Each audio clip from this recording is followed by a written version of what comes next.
Assalamualaikum warahmatullahi wabarakatuh. Saya Marsha Novelia dengan NIM 07011182328143 akan menyampaikan learning journal terkait penilaian kinerja.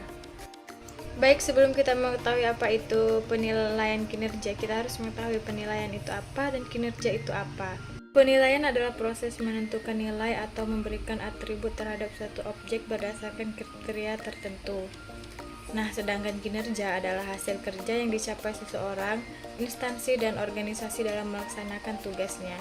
Dan adapun penilaian kinerja, performance appraisal adalah suatu proses yang memungkinkan organisasi mengetahui, mengevaluasi, mengukur, dan menilai kinerja anggota-anggotanya secara tepat dan akurat.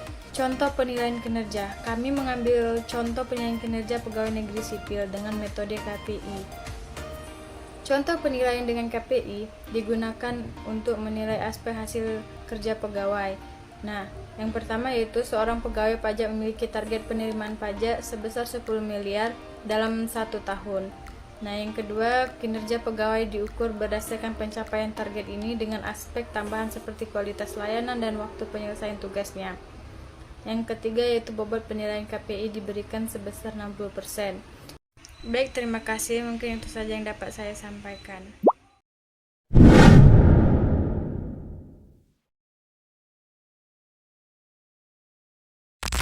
Perkenalkan, nama saya Melani dengan NIM 07011182328148. Di sini saya akan menjelaskan mengenai manfaat dan juga tujuan dari penilaian kinerja, di mana penilaian kinerja ini memiliki peran penting di dalam meningkatkan efektivitas sebuah organisasi.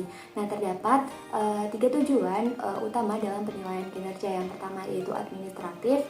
Hal ini tuh berkaitan dengan kenaikan gaji, promosi, transfer, ataupun pemecatan.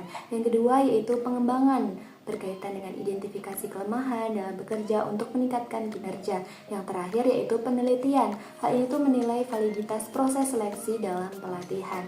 Nah, selain itu penilaian kinerja ini memberikan berbagai manfaat seperti mendukung perencanaan sumber daya manusia, seleksi karyawan, terus pengembangan karir hingga evaluasi potensi karyawan. Nah, oleh karena itu sistem ini tuh harus dirancang secara objektif dan akurat agar dapat memberikan hasil yang bermanfaat bagi organisasi. Nah, dari materi ini saya menyadari bahwa penilaian kinerja bukan hanya sekedar evaluasi hasil kerja, tetapi juga alat strategis dalam pengembangan organisasi. Nah, penilaian itu tidak hanya bersifat administratif, tetapi juga berdampak pada pengembangan kompetensi karyawan serta validitas kebijakan manajemen sumber daya manusia. Nah, saya juga belajar bahwa penilaian kinerja harus bersifat fleksibel dan adaptif terhadap perubahan dalam organisasi dengan mempertimbangkan berbagai faktor, di mana yang pertama yaitu lingkungan kerja, kebutuhan pelatihan, serta kepuasan karyawan. Penilaian kerja ini dapat menjadi alat yang efektif dalam mencapai tujuan organisasi secara keseluruhan.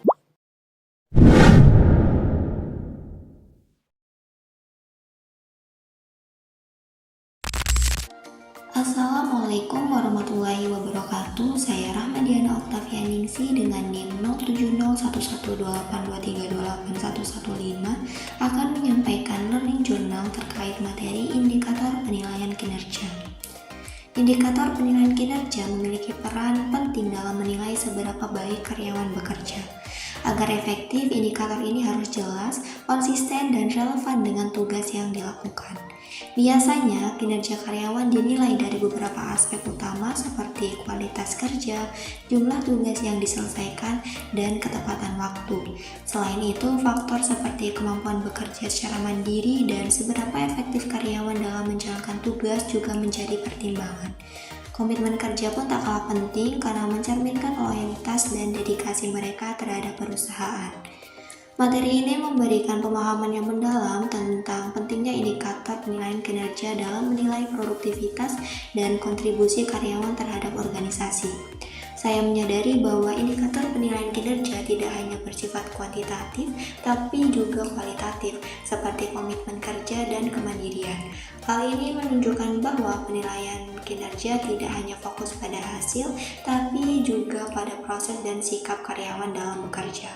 Saya juga belajar bahwa indikator penilaian kinerja harus dirancang dengan mempertimbangkan berbagai faktor seperti lingkungan internal dan eksternal organisasi. Ini berarti bahwa indikator penilaian kinerja harus fleksibel dan adaptif terhadap perubahan yang terjadi di dalam maupun di luar organisasi. Demikian yang dapat saya sampaikan. Terima kasih.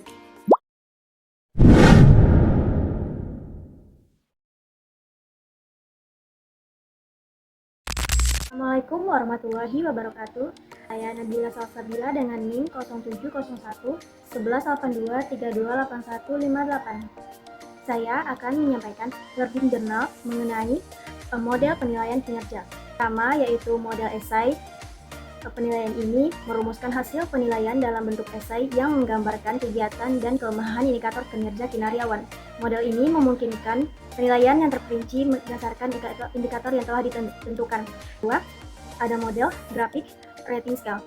Penilaian yang dilakukan dengan membuat indikator pendekatan dengan definisi singkat, di mana penilai mengobservasi dan memberikan tanda pada skala yang memiliki nilai angka. Ketiga, ada model 360 degree performance appraisal.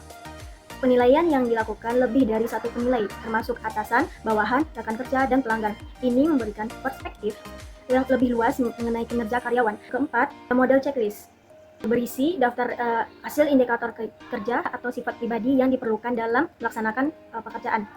Penilai mengobservasi dan memilih indikator yang relevan. Kelima, ada model behaviorally answer rating scale atau BHRS yang menggunakan pendekatan perilaku kerja yang mengatur skala indikator setiap kinerja yang menunjukkan perilaku yang mencerminkan kinerja. Keenam, ada model force distribution. Model ini mengklasifikasikan karyawan ke dalam kelompok berdasarkan kinerja mereka, dari yang sangat rendah sampai yang sangat tinggi. Ketujuh, ada model force choice scale. Penilai dipaksa memilih beberapa dari 4 set perilaku yang disebut tetrads untuk menentukan mana yang lebih baik. Dan yang kedelapan, ada ranking method. Metode ini mengurutkan pegawai dari nilainya dari tertinggi ke terendah berdasarkan observasi dan penilaian kinerja mereka. Selanjutnya, ada model manajemen by objective. Model ini melibatkan pendekatan dengan tujuan yang jelas dan terukur untuk karyawan dan yang kemudian dievaluasi berdasarkan pencapaian karyawan. Ke-10, ada model self-assessment. Karyawan melakukan penilaian terhadap kinerja mereka sendiri, memberikan perspektif kinerja mereka dan area yang perlu diperbaiki. 11, ada model peer review. Penilaian yang dilakukan oleh rekan kerja yang berinteraksi langsung dengan karyawan yang dinilai dengan memberikan umpan balik dari perspektif sejawat. 12, ada model customer feedback. Menggunakan umpan balik dari pelanggan untuk menilai kinerja karyawan, terutama dalam konteks dalam pelayanan pelanggan. Terakhir, ada model continuous feedback. Penilaian dilakukan secara berkelanjutan dengan umpan balik yang diberikan secara reguler untuk mendukung pengembangan karyawan. Sekian penjelasan mengenai model penilaian kinerja dari saya. Assalamualaikum warahmatullahi wabarakatuh.